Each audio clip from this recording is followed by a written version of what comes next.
Welcome to the Deep Dive. This is where we take your sources, articles, notes, all that research, and really dig in to find those key insights that help you get truly informed. Today we're diving deep into something called Manevi Miras. We'll mostly call it intangible cultural heritage. Honestly, before digging into these sources, I mostly thought heritage was, old buildings, maybe museum pieces. Right, the tangible stuff. Exactly. But the sources really showed me how alive this other kind of heritage is. So this dive is all about those values, beliefs, the cultural ways of doing things that get passed down generation after generation, and the sources we have today. Wow, they gave such a rich picture, especially looking at Turkish intangible heritage. It's amazing how it connects the past right into our lives now. So our mission for you listening in is to help you understand what this heritage really is, how it gets preserved in, let's face it, a super fast changing world, and the impact it has, which is often quite subtle, on society and actually on your own identity. So, okay, to kick us off, when we talk about intangible heritage, what is this concept really? What are we looking at? Well, think of it as like the invisible blueprint of a society. Oh. It's the values, the beliefs, the cultural behaviors. They're not usually written down or stuck in a display case. They live in a society's shared memory. These are the living traditions, passed down generation to generation. It's almost like a shared language that nobody formally teaches, but everyone knows. Oh, I see. So we're talking about things like how people practice religious holidays, the kind of wisdom you get from elders' advice, the lessons packed into proverbs, or the morals in traditional stories. Right. But it's also everyday stuff, like social behaviors, how neighbors interact, maybe even just how stories get told within a family. It's really the cultural DNA. That makes a lot of sense, those invisible threads you mentioned. But why is it so important to get this definition? What's the real impact? Oh, it's absolutely vital because it literally holds society together. Right. It gives people a shared identity, a living link to their past. It makes cultural continuity. Not just they're really effective ways to pass on societal values, moral principles, especially to younger generations. They kind of do double duty. They entertain, sure, but they also instruct, and often in a way that sticks better than a formal lesson. Yeah, stories always stick. Exactly. And while, technology might have seemed like a threat before, we're actually seeing this really exciting revival now. Oh. Digital platforms, podcasts, animations, audiobooks, they're becoming new ways to carry these stories, reaching new audiences, even globally. Okay, so technology isn't necessarily the enemy here. Not necessarily, but, and this is a big but, the sources really stress, despite all the digital stuff, that warmth, that unique intimacy of direct person-to-person storytelling, it's still incredibly special, crucial even. You mean like a grandparent telling a story? Precisely. That moment, the way they pause, their tone of voice, the personal connection, you just can't fully replicate that online. We really need to actively nurture that, in families and schools. So tech is a tool, maybe, but not a replacement for the real thing. Okay, when we talk about these traditions in Turkey, examples like Nasreddin Hoca jokes or the Dede Korkut stories, they always come up. What makes them so lasting? Ah, yes. Well, Nasreddin Hoca is brilliant. He's known for this unique mix of what seems like simple humor, but there's always this deep moral advice tucked inside. Right, the wise fool kind of character. Sort of, yeah. His jokes aren't just funny. They often use really clever irony or turn logic upside down. The seemingly naive guy often ends up wiser than the scholar. They make you think, make you chuckle about society's quirks. Okay, and Dede Korkut. That sounds more epic. Oh, they are. The Dede Korkut stories aren't just single tales, they're these grand epic cycles, really rich with old Turkic traditions, maybe even shamanic echoes. They feature heroes dealing with mythical beasts, rival tribes, Wow. and they always reinforce these core values like tribal honor, family bonds, community strength. They're absolutely foundational pillars of Turkish culture. And they still resonate. Absolutely. You see it powerfully in modern adaptations, films, TV shows. Like the series Dirliç der Tuğrul was hugely popular, and it featured a character, Bamsa Alp, telling Dede Korkut stories with such enthusiasm. Ah, I remember that. Yeah. It captivated people. It really highlighted how uniquely rich these narratives are compared to maybe some other cultural stories. They definitely continue to shape identity. The power of those stories is just immense. Foundational, like you said. And it makes me think, how else do these cultural elements show up? It's not just stories, is it? Performance seems key, too. Yeah. So what about traditional Turkish performing arts? You're absolutely right. Performance is huge. Things like Karagas Hasivat, that's the shadow play, right? With the two famous The puppets. witty one and the... Nice sweaty one. Exactly. Yeah. Hatsivat, the educated one, and Karagas, the sort of common man. Then there's the meta, the solo storyteller, who could create a whole world with just like a stick in his voice. And Orta Oyunu, which was this lively, improvised comedy, often performed right in the middle of the audience. These forms are fantastic mirrors of the society that created them. Mirrors how? They reflect the community's sense of humor, its critical thinking, its everyday worries and joys. They give you incredible insights into how people lived, and they often included, quote, sharp social commentary. You mentioned Karagas and Hasivat. Was their commentary particularly sharp? Oh, definitely. Their back and forth was pure satire, poking fun at bureaucracy, hypocrisy, sometimes even foreign ways creeping in, all wrapped up in laughs. It was how people processed the absurdities of life. So maybe not so old feeling if you understand that context. Exactly. They might seem old-fashioned to young people now, but if you introduce them right, the humor is universal. There's a really strong argument for bringing them back into schools just to raise awareness. Switching gears a bit, but still on performance, I was really struck by the Mevlevisima ceremonies. They seem to go beyond just being a religious thing, don't they? They have this universal appeal. What explains that? That's a really insightful question, and the sources definitely point to this. The Sema ceremonies, while rooted in Sufism, are really profound aesthetic and cultural expressions, too. The Spedin. Yes. The whole ceremony is deeply symbolic. The turning represents an inner journey, a path towards the divine. But it's all woven together with this intricate music, the mesmerizing movement, the specific robes.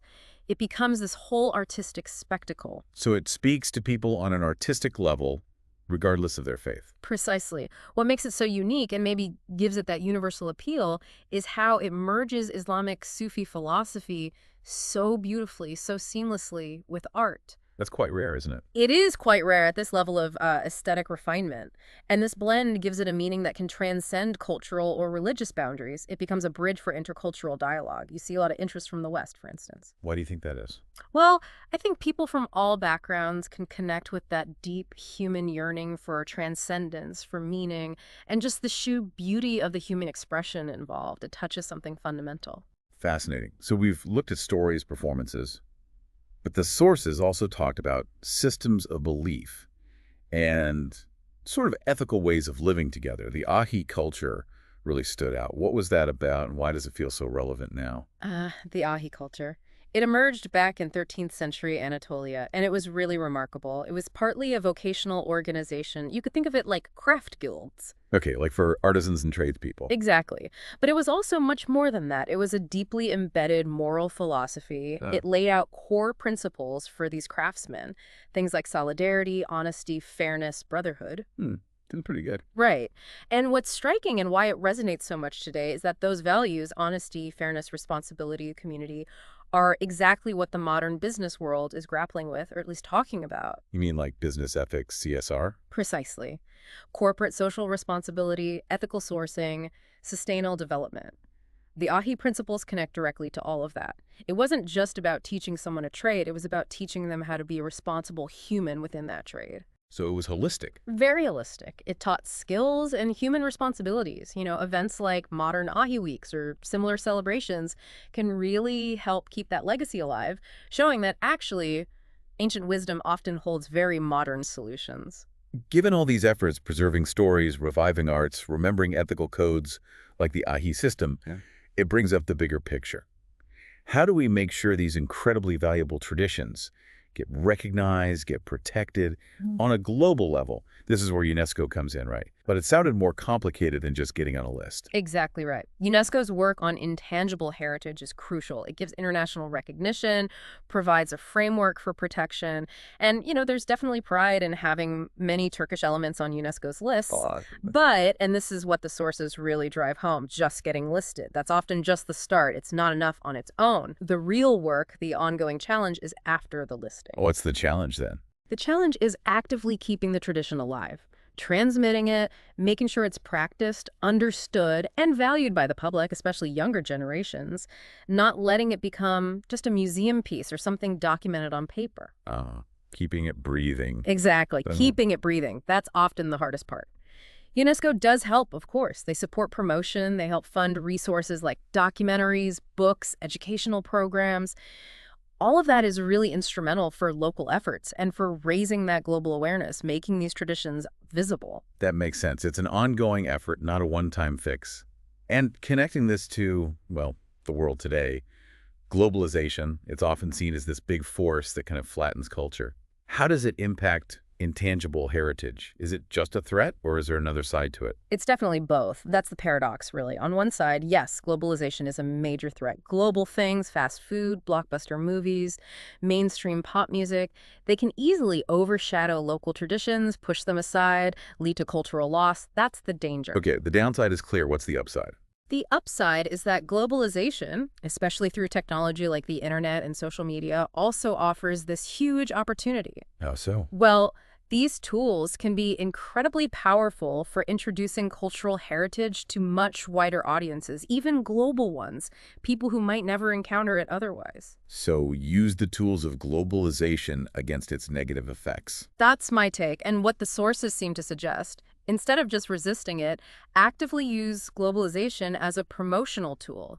Think about, say, animating local folk tales for YouTube, Yeah. or sharing traditional rituals through really engaging videos on social media, maybe creating online networks for traditional craftspeople. But that requires effort, right? It doesn't just happen. Absolutely not. It requires a really active, conscious role from local governments, from schools, from cultural institutions, and from individuals, too.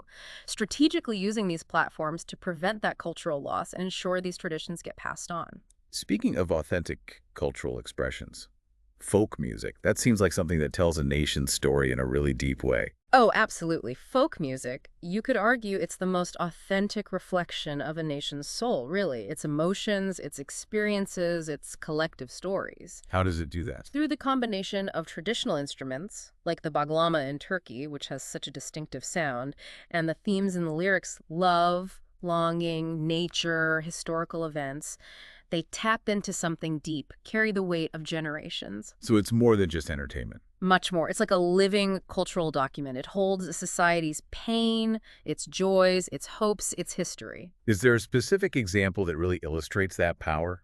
Yes, the sources mention the Yemen Türküsü, the Yemen ballad. It's incredibly poignant. The lyrics, something like, "Burajımızdı, yolu yokuştu, giden gelmiyor, esep ne iştir." What does that mean? It translates roughly to, "This is Mush, the road is steep, those who leave don't return, what on earth is going on?" It captures the deep sorrow and loss associated with soldiers going off to fight in Yemen during the Ottoman era, many never coming back. Wow, that's powerful. It really is. It preserves that collective memory, that shared pain, and reinforces cultural identity. Finding ways to interpret these songs for younger generations, maybe with modern arrangements, but keeping the soul, that's key.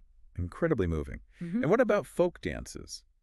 They seem to tell stories too, but maybe more physically, more communally. They absolutely do. Think about dances like the Horon from the Black Sea, or the Zeybek from the Aegean, or the Halay from the East and Southeast. They aren't just steps. They're like living history books. How so? Every movement, every rhythm, every formation can recount a community's history.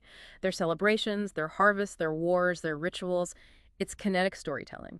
And doing it together must be important too. Hugely important. The group aspect is key. It builds community spirit, solidarity. There's this powerful physical and emotional connection when people dance together, moving as one.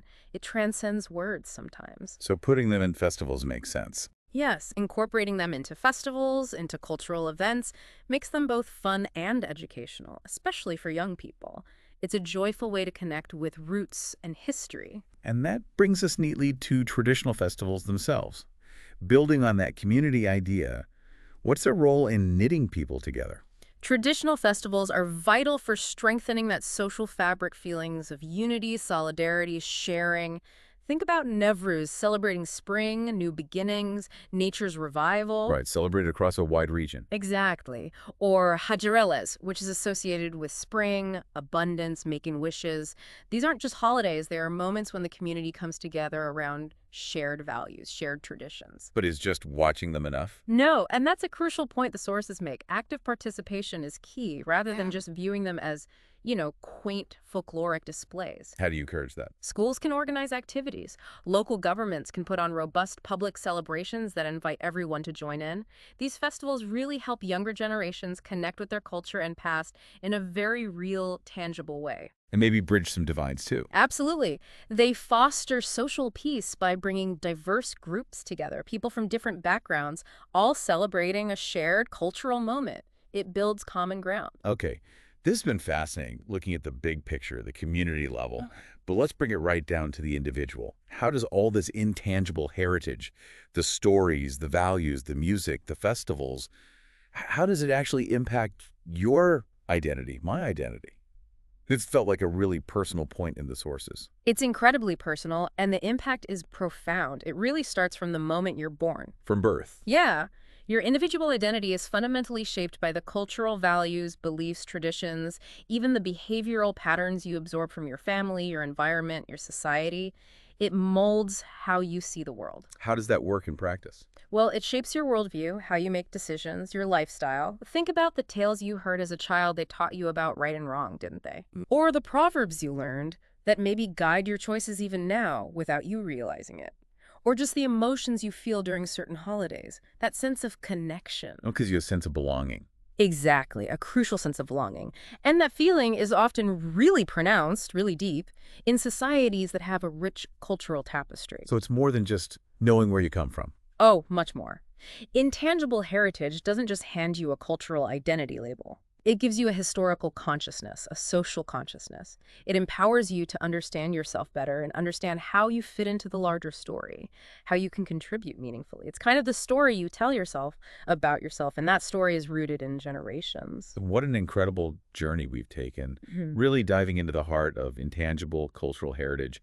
We've unpacked what it is, explored how it lives on through stories, and surprisingly, through new digital ways, too. We looked at vibrant performances, from those witty shadow plays to the deep spirituality of the Sema ceremonies.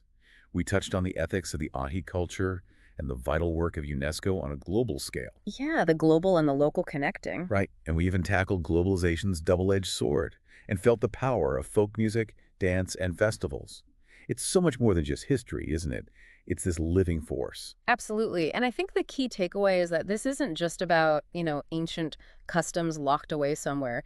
Intangible heritage is alive. It's breathing. It's part of who we are individually and as societies. Constantly changing, but rooted. Exactly. Constantly evolving, yet deeply rooted in tradition. It's that invisible but incredibly powerful force shaping our identity, connecting us to our past and connecting us to each other. Right. Often, like you said earlier, without us even fully realizing it. That's so true. So really, understanding this heritage isn't just about looking back. It's about engaging with it right now, in the present. Which leads to a final thought for you listening. As you go about your day, and maybe think about this, what piece of intangible heritage do you carry forward in your own life? Maybe without even noticing it. Could be anything. Could be a family recipe, maybe a particular saying your grandparents used, a holiday tradition, even just a certain way you interact with neighbors. And maybe think, how could you share that piece, keep it alive for someone else? Thanks so much for joining us on this deep dive. We really hope you continue your own explorations into the amazing world around you.